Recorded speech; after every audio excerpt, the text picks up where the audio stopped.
नमस्कार। उषा सारस्वत, सह आचार्य संस्कृत विभाग, बीएनडी राजकीय कला महाविद्यालय, चिमनपुरा। प्रिय विद्यार्थियों, आज के इस व्याख्यान में आपका स्वागत है। आज हम गौतम धर्म सूत्र के द्वितीय प्रश्न के चतुर्थ अध्याय में 24वें मंत्र से पढ़ना आरंभ करते हैं। इससे पूर्व हमने पढ़ा था कि किसी भी तरह के विवाद के उपस्थित हो जाने पर राजा उससे संबंधित न्याय प्रदान करता था। तब गवाहों की या साक्षी की क्या भूमिका होती थी, किस प्रकार साक्षी को वहाँ सत्यवादन बोलना आवश्यक था। कभी वह असत्य भाषण करता तो उसे दोषपूर्ण और पापपूर्ण माना गया था। इसी श्रृंखला में हम आगे पढ़ते हैं 24वां सूत्र। नानृत वचने दोषो जीवनम च एतद अधीनम। अनृत वचने, अनृत वचन कहा है असत्य भाषण को।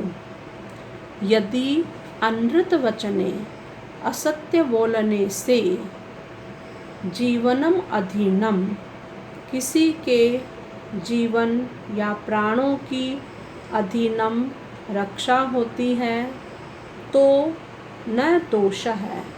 उस अवस्था में अनृत वचने असत्य भाषण में न दोष है, साक्षी को दोष नहीं लगता है।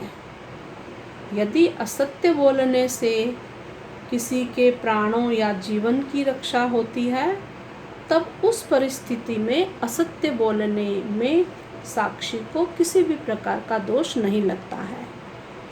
इस सूत्र में सामान्य नियमों में संशोधन करते हुए समझाया गया है कि गवाह के झूठ बोलने से यदि किसी के प्राणों की रक्षा हो जाए तो वहाँ पर असत्य बोलना दोषपूर्ण नहीं है। इस भाव को हम उदाहरण से समझते हैं। जैसे आगे आगे कोई गाय जा रही है और उसका पीछा करते हुए, ढूंढते हुए कोई कसाई हाथ में कुल्हाड़ी लिए भागता हुआ, पीछा करता हुआ दिखे और आपसे पूछे कि भाई क्या कोई गाय इधर से गई है, तब साक्षी इस भाव को समझते हुए उसे मना कर दे कि नहीं, इधर कोई नहीं गया है। इस प्रकार उस कसाई के द्वारा वध होने वाली गाय की जान बच गई। तब इस असत्य बोलने का पाप साक्षी को जरा भी नहीं लगेगा। तो हमने समझा है कि सामान्यतया तो साक्षी को सच ही बोलना चाहिए, यही नियम है, धर्म संगत बात है। लेकिन कभी कभार किसी के प्राणों की रक्षा करनी हो तो असत्य बोलना भी पापमय नहीं है। न तु पापी यशो जीवनम। अगला मंत्र है 25वां। तू किंतु पापी यशो जीवनम न। किसी पापी का जीवन असत्य भाषण पर आश्रित हो तो वहाँ असत्य बोलना निश्चित रूप से दोषजनक व पापपूर्ण माना जाता है। यानी यह असत्य बोलने का कार्य कोई पापी व्यक्ति जीवन पर्यंत अपनाए तो वहाँ पर असत्य बोलने का, झूठ बोलने का दोष अवश्य लगेगा। इस कृत्य को पापपूर्ण माना गया है। फिर हम देखेंगे 26वां सूत्र। राजा प्राण विवाको ब्राह्मणों व शास्त्रवृत। राजा स्वयं ही पूछताछ करके प्राण विवाह का न्यायकर्ता बने वा अथवा शास्त्रविद ब्राह्मणों अथवा कोई शास्त्रज्ञ ब्राह्मण राजा द्वारा नियुक्त होकर न्यायकर्ता बने। यहाँ पर दो स्थितियाँ बताई है। पहली स्थिति है राजा स्वयं ही जनता के मध्य जाकर यहाँ वहाँ पूछताछ करके, इंक्वायरी करके न्यायकर्ता बने। यदि वह स्वयं ये कार्य नहीं कर पाता है तो फिर किसी शास्त्रज्ञ ब्राह्मण को भी राजा नियुक्त करके न्यायकर्ता बना सकता है। फिर अगला सूत्र है 27वां, प्राड विवाक मध्या भवेत। अभ्यर्थी जिसे कि न्याय पाने की जरूरत है वह स्वयं प्राड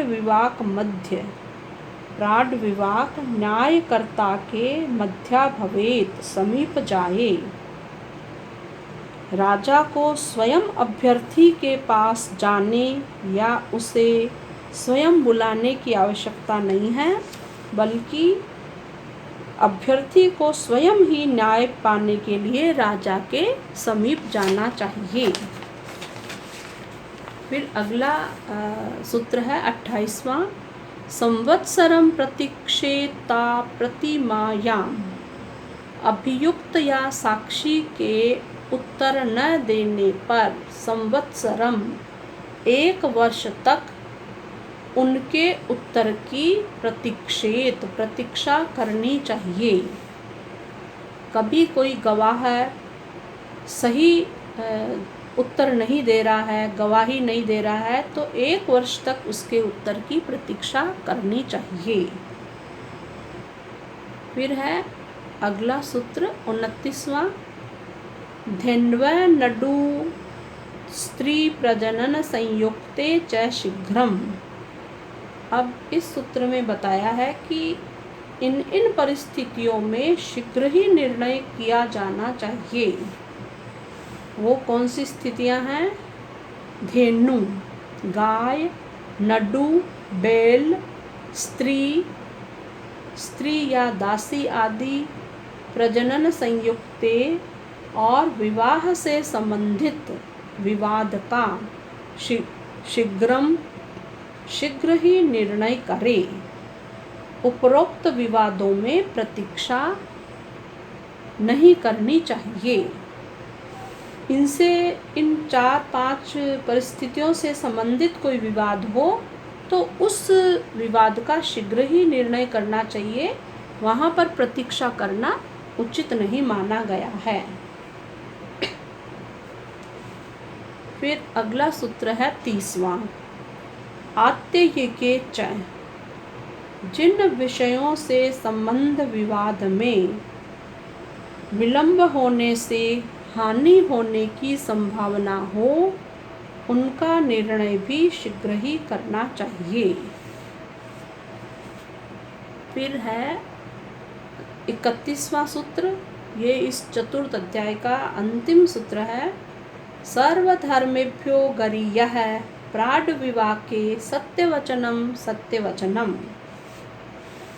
प्राड विवाके न्यायकर्ता द्वारा पूछे जाने पर सत्य बोलना ही सर्वधर्मेभ्यो गरीय, सभी धर्मों में गरीय सर्वश्रेष्ठ धर्म है। किसी भी विवाद में साक्षी को सत्य बोलना ही उसका श्रेष्ठ धर्म माना है। यह श्रुति माने वेदों में और स्मृतियों में, इन समस्त धर्म शास्त्र के ग्रंथों में सत्य वचन को ही श्रेष्ठ माना गया है। क्योंकि स्मृति शास्त्र में सत्य को धर्म के 10 लक्षणों में से एक लक्षण माना गया है। जानते हैं धर्म के कौन से 10 लक्षण हैं? धृति, क्षमा, दमोस्तेयम, शौचमिंद्रिय निग्रहम, धीर विद्या, सत्यम, क्रोधो, दशकम धर्म लक्षणम। धर्म के 10 लक्षण हैं।